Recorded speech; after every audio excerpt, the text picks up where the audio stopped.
Est-ce qu'un smoothie, ça rassasie vraiment? On va répondre à la question aujourd'hui, puis comme bien souvent en nutrition, la bonne réponse, c'est ça dépend. Si on regarde au niveau des études, il y en a certaines qui nous disent qu'un smoothie bien équilibré peut rassasier autant qu'un repas solide qui contient environ la même quantité de nutriments, de calories. Par contre, il y a d'autres études qui nous disent, elles, que les aliments solides vont avoir un effet rassasiant plus important que les smoothies, parce qu'on les mastique et parce que aussi ça prend plus de temps à manger. Donc ce qu'on s'entend surtout pour dire, c'est que le pouvoir rassasiant d'un smoothie va dépendre de 4 facteurs principaux. Premièrement, sa teneur en protéines. Et qu'est-ce qu'on peut faire pour augmenter la teneur en protéines d'un smoothie? Bien, je pense entre autres à ajouter du yogourt grec, ça peut être du lait de soya, du lait d'avoine, on peut ajouter du tofu soyeux, on peut même ajouter des haricots blancs. Pour vrai, c'est super bon, ça fait une texture super crémeuse.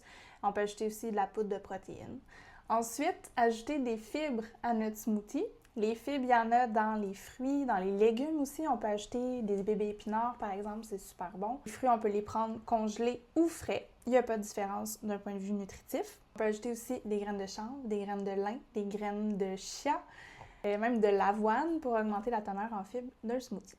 Prendre le temps de le savourer, hein? Pas le boire comme si c'était un verre d'eau. C'est notre repas, donc prendre le temps de le savourer, de le manger.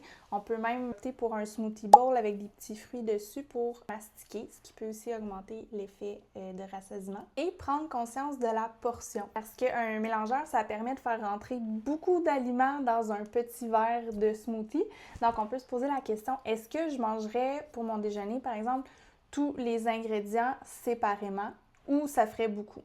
Par exemple, ici, dans mon smoothie au bleuet, j'ai mis à peu près une tasse de bleuet, une demi-banane, j'ai mis du yogourt grec, j'ai mis des graines de chia, j'ai mis du lait de soya aussi. Donc, si je regarde tous ces éléments-là individuellement, je pourrais les manger au déjeuner. Pour moi, aujourd'hui, en ce moment, ce serait une bonne portion selon ma faim, selon mes besoins. Donc, le message à retenir, c'est qu'un smoothie, c'est pas nécessairement un mauvais choix ou c'est pas assez rassasiant. Ça va surtout dépendre de qu'est-ce qu'on met dedans et comment on mange.